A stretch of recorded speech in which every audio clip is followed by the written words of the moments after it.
हो गया था हमारा धातुओं का रासायनिक गुण, और रासायनिक गुण में दो ही लिखवाया गया होगा, एक ऑक्सीजन से क्रिया और दूसरा हाइड्रोजन से क्रिया। ठीक, अब आते हैं हम लोग उपयोग। तो धातुओं का क्या करते हैं उपयोग, हमको मेन उपयोग यहाँ किसका, धातु का। आधात का भी उपयोग करते हैं, आधात का उपयोग प्लास्टिक वगैरह का उपयोग हम किसके लिए करते हैं, ऊष्मा रोधी पदार्थ बनाने के लिए, विद्युत रोधी पदार्थ बनाने के लिए। जैसे वायर बनाया जाता है, तार जब बनता है तो अंदर तो मेटल्स होता है। अब विद्युत धारा हमको लगे ना, इसके लिए क्या करते हैं, और हाथ ऊपर से हम चढ़ाते लगाते हैं ना। प्लास्टिक, प्लास्टिक क्या है, धातु है। ठीक, तो यहाँ सबसे पहले होगा धातुओं का उपयोग, हेडिंग जो होगा धातुओं का उपयोग कहाँ कहाँ कर सकते हैं।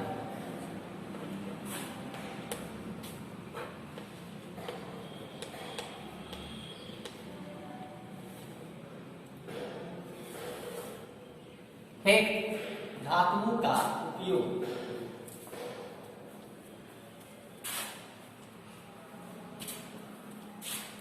ठीक। अब यहाँ एक चीज हम बता दें, अब तो क्या हो गया है कि हम लोग जानते हैं कि आरसीसी जो है, आरसीसी ढलैया हो जाता है। पहले आरसीसी ये बीम वगैरह नहीं लगते। ठीक, या पहले बहुत पहले के मकान वगैरह देखोगे तो उसमें धातु की ऐसे लगे रहते, धातु एक मोटे मोटे बीम टाइप के लगे होते थे, या धातु का ही पूरा का पूरा अगर पुल बनता था। अब तो पुल इसका सीमेंट का बनता है ना, ढलैया होता है, लेकिन पहले क्या होता था, सीमेंट वगैरह किसके बनाए जाते थे, धातु के।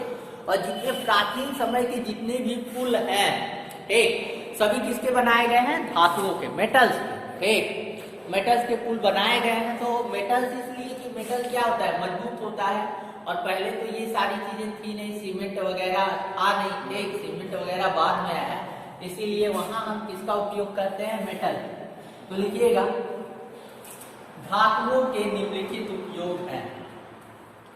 धातुओं के उपयोग हेडिंग रहेगा, और हेडिंग के आगे आप लोग लिखिएगा कि धातुओं के निम्नलिखित उपयोग है। धातुओं के निम्नलिखित उपयोग है। पहला फर्स्ट, वही प्राचीन समय से ही स्टार्ट करते हैं। फर्स्ट,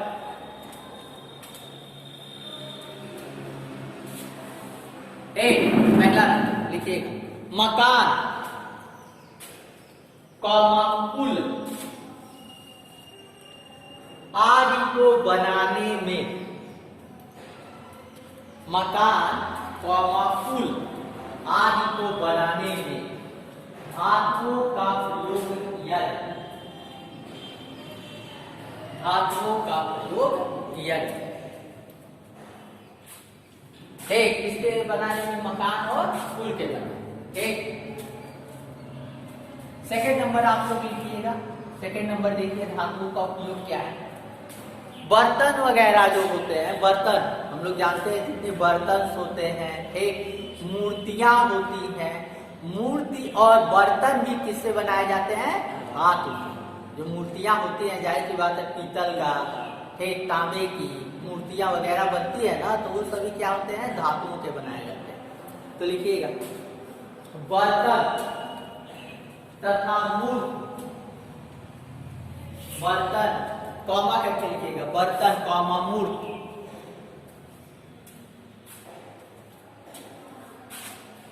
तथा खिलौने, तथा खिलौने बनाने में धातुओं का उपयोग होता है। खिलौने बनाने में हम किसका उपयोग करते हैं, धातुओं। एक अभी एक पूछेंगे, कोई सोच के बताएगा, अभी लिखवा रहे हैं हम, जितना लिखवा देंगे, और पूछेंगे कि एक अपने मन से आप लोग बताइए, ठीक, क्या है उपयोग। अगला लिखिएगा खिलौने बनाने में धातुओं का उपयोग किया जाता है। हो गया। अगला नंबर विद्युत उपकरण। विद्युत उपकरण, विद्युत उपकरण मतलब समझते हो ना, जिससे भी विद्युत के इंस्ट्रूमेंट होते हैं, मैक्सिमम किसके बनाए जाते हैं, धातुओं के। तो विद्युत के उपकरण तथा विद्युत तारों तथा विद्युत तारों को बनाने में, विद्युत तारों को बनाने में धातुओं का उपयोग किया जाता है। विद्युत तारों को बना, एक अब यहाँ एक चीज बताइए, अगर हम धातुओं की बात करते हैं, मेटल्स की बात करते हैं, तो जाहिर सी बात है अगर हम आते हैं, एल्यूमिनियम सस्ता होता है, जस्ता सस्ता होता है, कॉपर थोड़ा महंगा होता है। ठीक, कॉपर से भी महंगी धातु है। अगर सबसे महंगी धातु की अगर हम बात करते हैं तो कौन सी धातु है?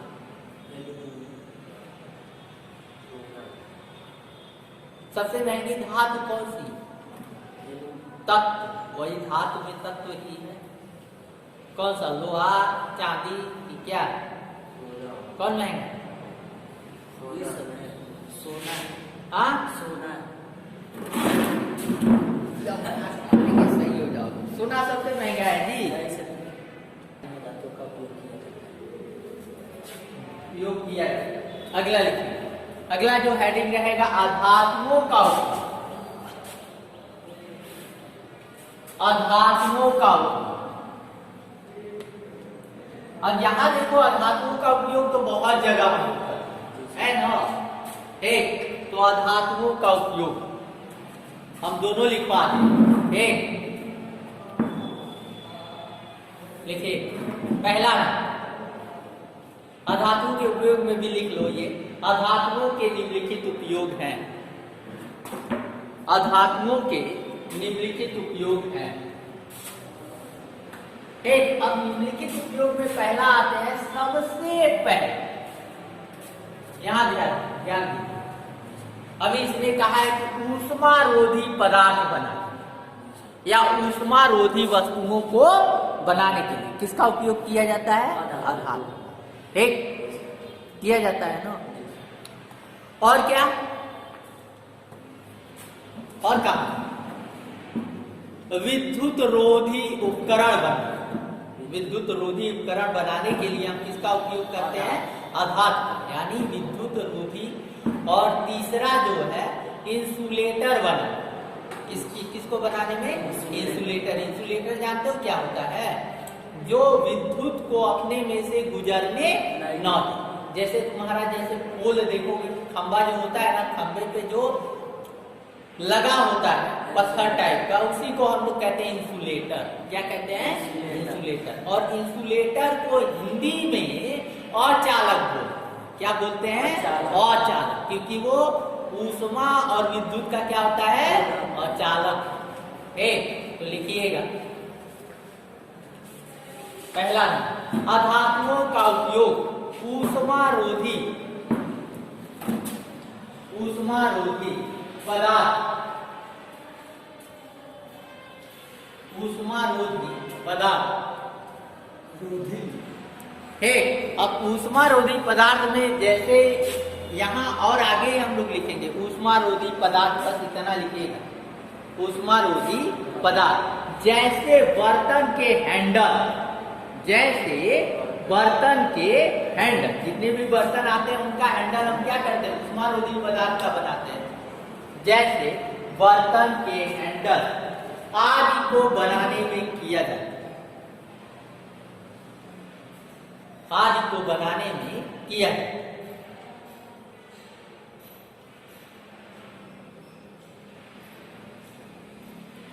आदि को बनाने में किया जाता है। हो गया बाबू? यह धातु से बनता है। एक, अगला नंबर लिखिएगा, अधातुओं का उपयोग विद्युत रोधी पदार्थ। अधातुओं का उपयोग विद्युत रोधी पदार्थ, विद्युत रोधी पदार्थ। अब इसमें भी जैसे हम लोग लिखेंगे, जैसे विद्युत रोधी पदार्थ, जैसे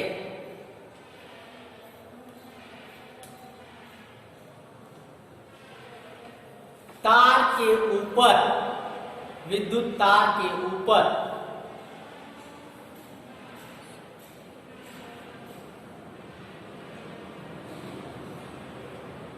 विद्युत तार के ऊपर आवरण बनाने में किया जाता है।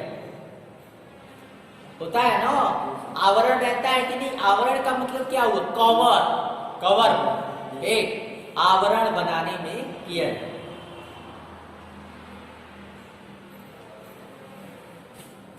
एक अगला लिखिए,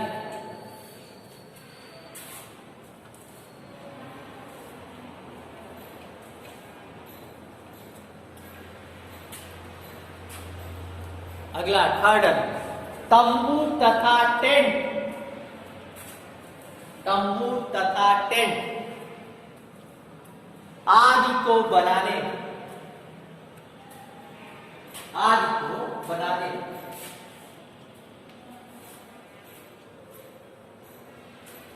अधातुओं का प्रयोग किया जाए।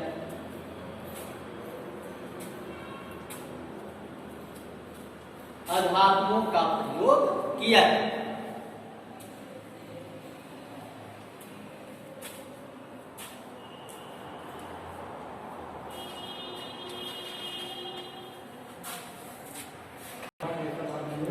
हो गया ना, आदि को बनाने में किया जाए।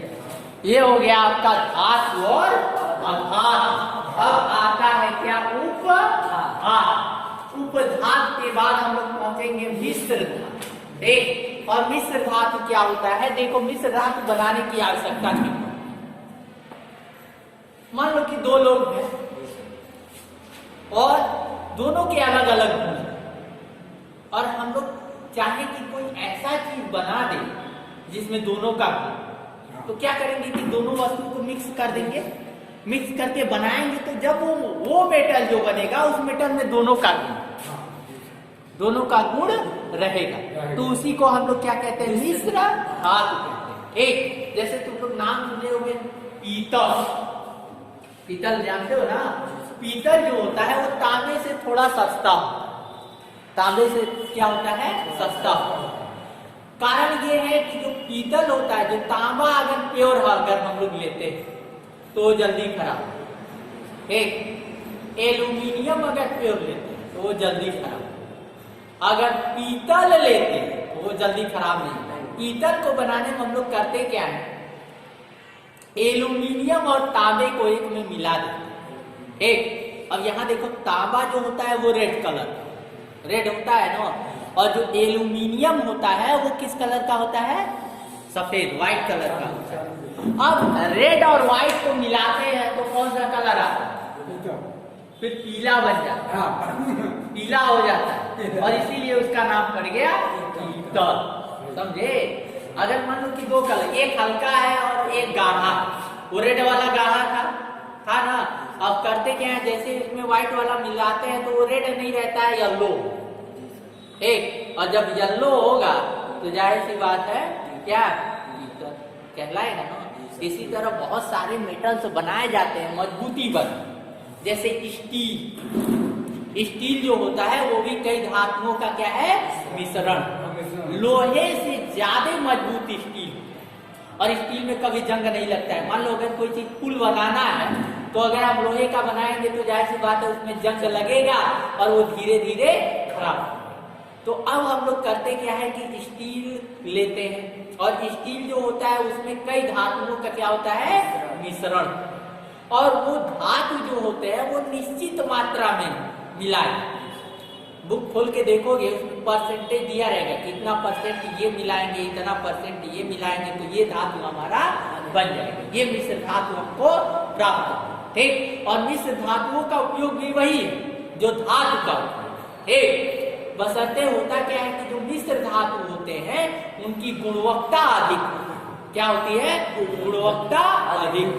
एक तो लिखिएगा, अगला होगा उपधातु। धातु, अधातु और उपधातु।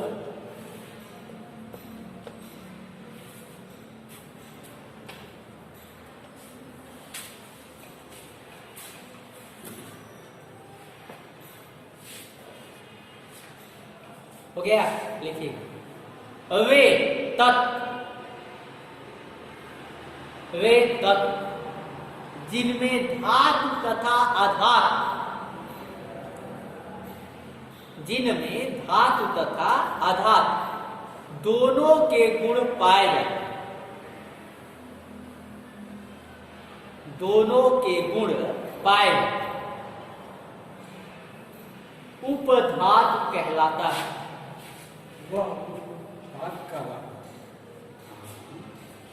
एक अर्थात दोनों का गुण है तो ना ही वो धातु है ना ही अधातु, किसके अंतर्गत आ गया? उपधातु। एक अब धातु में तो जानते ही हो बाबू, सोना हुआ, चांदी हुआ, एक लोहा हुआ, एल्यूमिनियम हुआ, जस्ता हुआ, प्लेटिनम हुआ, निकिल हुआ, ये सभी किसके अंतर्गत आता है? धातु के।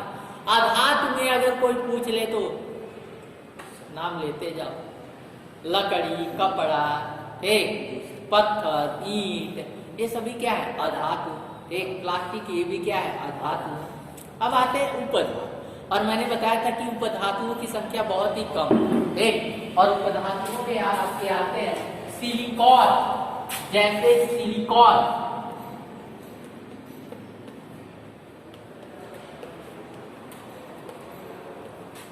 सिलिकॉन, आर्सेनिक,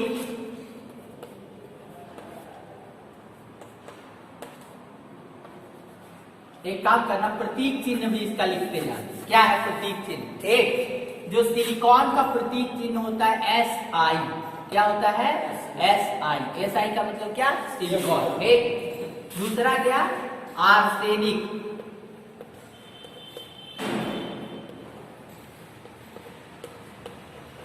आर्सेनिक,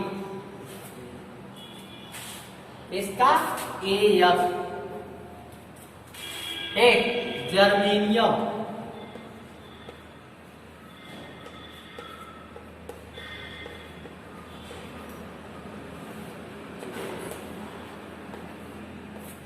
हो गया। एक ये इसके क्या है? सिंबल है और नाम। एक आर्सेनिक हुआ, सिलिकॉन हुआ, जर्मेनियम हुआ, एंटीमनी हुआ, कार्बन हुआ, ये सभी किसके अंतर्गत आएंगे? उपधातु। एक जरा पेरियोडिक टेबल खोलिएगा। मिश्र धातु में जब दो या दो से अधिक धातुओं को पिघला, जब दो या दो से अधिक धातुओं को पिघला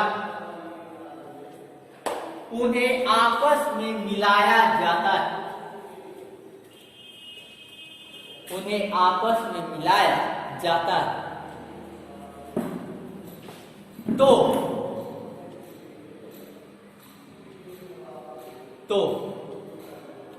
एक संयुक्त गुण वाला, संयुक्त गुण वाला का मतलब सबका गुण रहेगा। एक समझे ना, संयुक्त गुण वाला मतलब सबका गुण उसमें रहेगा। एक संयुक्त गुण वाला घास प्राप्त होता है। दो को मिलाएंगे तो दोनों का गुण रहेगा, तीन को मिलाएंगे तो तीनों का गुण रहेगा, चार को मिलाएंगे तो चारों का गुण।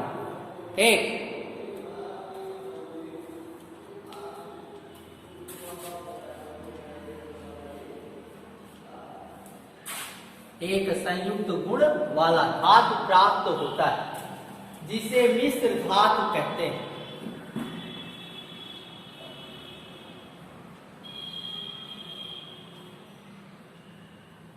जिसे मिश्र धातु कहते हैं। जैसे पीतल,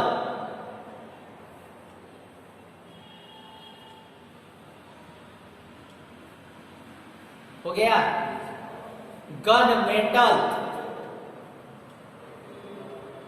गन मेटल जानते हो ना जी, गन मेटल,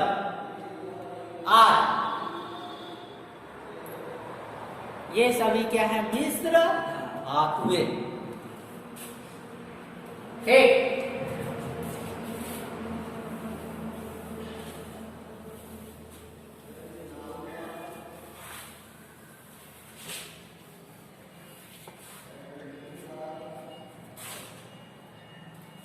अब अगला जो टॉपिक आता है वो है विद्युत रासायनिक श्रेणी। विद्युत रासायनिक श्रेणी ये भी धातु से ही रिलेटेड है।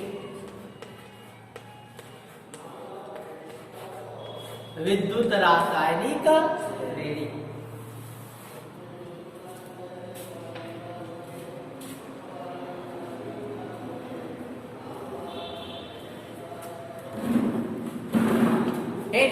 अब यहां देखिए ये विद्युत रासायनिक श्रेणी क्या होता है।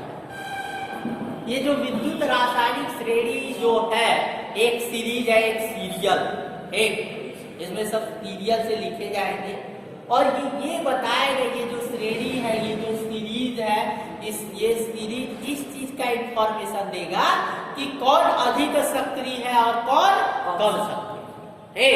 जैसे हम लोग, मैंने कहा था कि गोल्ड बहुत कम सक्रिय, जल्दी वो किसी से क्रिया नहीं करता है, जो इसीलिए वो काला नहीं पड़ता। प्लेटिनम भी क्या है, कम सक्रिय। एक चांदी भी क्या है, कम सक्रिय। लेकिन लोहा क्या है, अधिक सक्रिय। सक्रिय है ना, और वो तुरंत ऑक्सीजन से क्रिया कर लेता है और जंग लग जाता है ना। तो अब यहाँ जो सक्रियता है, सक्रियता को कौन बताएगा, विद्युत रासायनिक श्रेणी बताएगा कि कौन अधिक सक्रिय है और कौन कम सक्रिय। एक तो लिखिएगा, यदि ज्ञात तत्वों को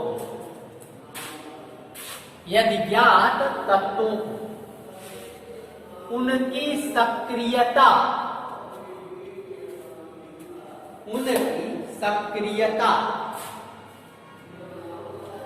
के घटते हुए क्रम,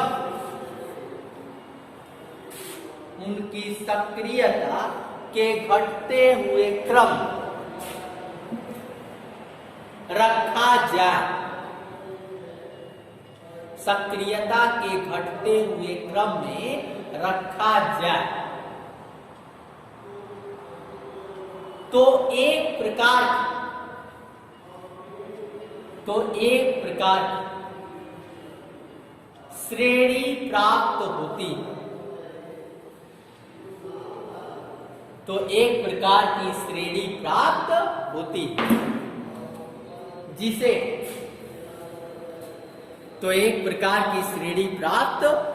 है, जिसे विद्युत रासायनिक श्रेणी कहते हैं। जिसे हम लोग क्या कहते हैं बाबू, विद्युत रासायनिक श्रेणी। अब इस श्रेणी में देखिएगा, आप लोगों को बस यही इस श्रेणी में देखना है कि कौन अधिक सक्रिय और कौन कम सक्रिय। वो श्रेणी बताएगा और श्रेणी को हम लिख दे रहे हैं।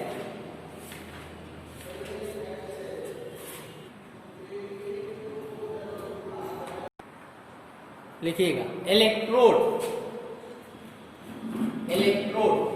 निम्न दो प्रकार के होते हैं।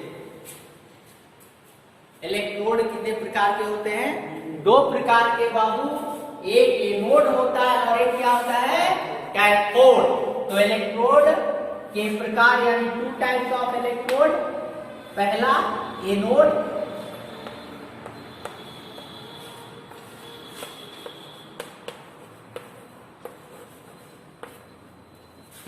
पहला कौन सा है, एनोड।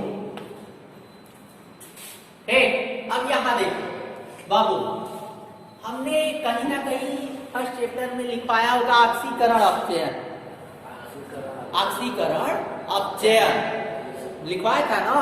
और ऑक्सीकरण और अपचयन में दोनों परिभाषाएं लिखवाया है तो भी, नहीं लिखवाया तो भी एक बार फिर से आप हमसे पूछ लीजिएगा क्या होता है, कैसे दो परिभाषा इसका होगा। एक तो यहां देखो, वह इलेक्ट्रोड जिस पर ऑक्सीकरण होता है उसको हम लोग क्या कहते हैं, एनोड कहते हैं। एक और वह इलेक्ट्रोड जिस पर अपचयन की क्रिया होती है, कौन सी क्रिया, अपचयन, उसको हम लोग क्या कहेंगे, कैथोड। एक जिस पर ऑक्सीकरण हो उसको एनोड, और जिस पर अपचयन हो उसको कैथोड। एक तो लिखिएगा एनोड। वह इलेक्ट्रोड जिस पर ऑक्सीकरण, जिस पर कौन सी क्रिया होगी हमेशा याद रखिएगा। इंटरमीडिएट में जब 12 में जाओगे ना तो फिर से ये चीजें हैं। और इतना याद रखिए, जो आप हाई स्कूल में पढ़ रहे हो 12 में जाके वही पढ़ना है। जैसे फिजिक्स में आप दो ही चीज पढ़ोगे, विद्युत और प्रकाश। तो 12 में भी वही दो चीज, बशर्ते ये है कि हाई स्कूल में बहुत छोटा है, ठीक, और इंटरमीडिएट में जाओगे तो कोई ऐसा चीज नहीं रहेगा कि जो बचे, साफ पढ़ो, ठीक, बस विद्युत और प्रकाश, ठीक। उसी तरह केमिस्ट्री में भी जितना पढ़ो वो जाके फिर से 12 में पढ़ना। तो यही अगर बेस स्ट्रांग रखोगे तो आगे चल के आसान, ठीक। तो जिस पर कौन सी क्रिया होती है, ऑक्सीकरण। ऑक्सीकरण की क्रिया अगर होती है तो एनोड होगा, अगर अपचयन की क्रिया होती है तो एनोड, ठीक। तो अगला हेडिंग लिखिएगा कैथोड। कैथोड सेकंड नंबर है, कैथोड।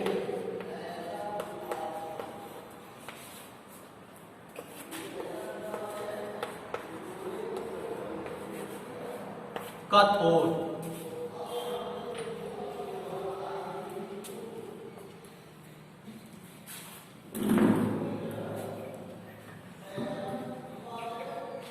एक, कैथोड में लिखिएगा वह इलेक्ट्रोड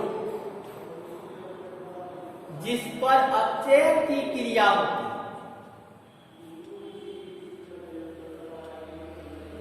वह इलेक्ट्रोड जिस पर अपचयन की क्रिया होती है।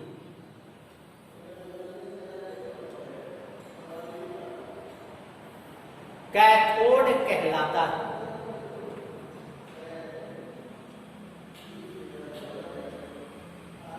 ठीक, कौन सी क्रिया होगी, अपचयन की अगर क्रिया होगी तो कैथोड, और ऑक्सीकरण की क्रिया होती है तो एनोड, ठीक। अब इसी के साथ ये हमारे हिसाब से जो एनसीईआरटी सिलेबस, जो सरकारी जो बुक है उसके हिसाब से सिलेबस, ये चैप्टर क्या हो गया, खत्म, चैप्टर नंबर 3, ठीक।